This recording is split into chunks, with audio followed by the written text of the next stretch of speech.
Uma das expectativas do dia, a influenciadora Virgínia Fonseca deve comparecer hoje à CPI das Bets, aquela comissão parlamentar de inquérito que apura irregularidades em apostas digitais. A Isabel Mega vai trazer para a gente um pouco dessa expectativa. Inclusive, o Pedro Moreira destacava até reforço de policiamento, um pouco do esquema que mudou a partir desse depoimento. Isabel, ela que pode ficar em silêncio, porque entrou com um pedido de habeas corpus, ela tem essa autorização pelo Supremo Tribunal Federal e a presença dela, claro, vai dar muitos holofotes para os parlamentares que participam dessa comissão, isso sem dúvida. Carol, já está movimentando o Congresso Nacional desde ontem, viu? Nos corredores está todo mundo comentando, nossa, você viu que a Virgínia vem aí? Porque, de fato, não dá para menosprezar o potencial que a influenciadora tem nas redes sociais.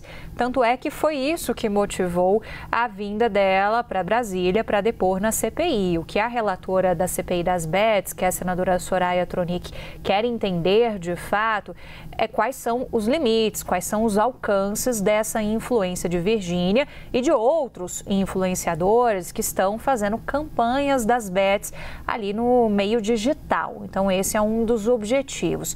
A defesa de Virgínia diz que o tratamento que ela tem na CPI é um tratamento de investigada e não de testemunha e apresentou esse pedido ao Supremo Tribunal Federal, que foi decidido pelo ministro Gilmar Mendes, para tentar destrinchar um pouco as coisas e entender quais seriam os direitos que ela tem indo logo mais a partir das 11 horas da manhã ao plenário da CPI das Bets. Inclusive, a defesa trata nesse habeas corpus, Carol, de um caso lá no final do mês de abril, em que uma das pessoas que estava na CPI acabou recebendo uma voz de prisão da senadora Soraya Tronic. Então, havia um certo temor da defesa de Virgínia de que isso se repetisse, uma vez que na avaliação deles, ela está indo como investigada e não como testemunha, porque é isso que eles caracterizam nesse pedido de habeas corpus que foi apresentado. Eles pedem, inclusive, e isso não foi acatado, pelo que eu estava dando uma olhada aqui na decisão do ministro Gilmar Mendes, que ela não precise fazer aquele juramento que todo mundo que vai prestar um depoimento do tipo em comissões investigativas da Câmara e do Senado tem que fazer, de dizer a verdade. Ela não vai ser livrada desse juramento, mas sim, no que se referir a uma possibilidade de autoincriminação, a nossa lei é muito clara, ela pode exercer o direito de ficar calada.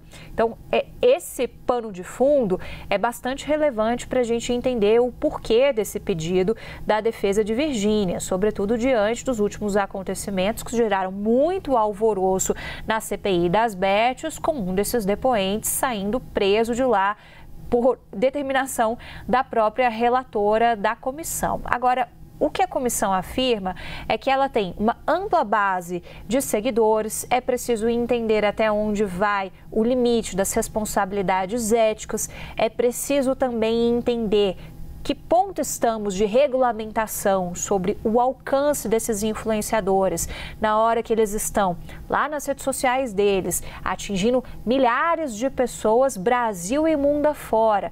A regulamentação alcança isso, que regras eles precisam obedecer. Então, isso tudo ajuda a comissão a ter um pouco mais de detalhamento para preparar um relatório final. E, claro, traz um total holofote a uma CPI que está acontecendo lá no Senado Federal, não necessariamente está na ordem do dia, mas hoje com a visita de alguém que tem milhares de seguidores, claro que os holofotes todos estão voltados, pelo menos agora no período da manhã, para essa ida de Virgínia, que está em Brasília, porque ela, influenciadora que é, já postou stories no Instagram diretamente do Distrito Federal.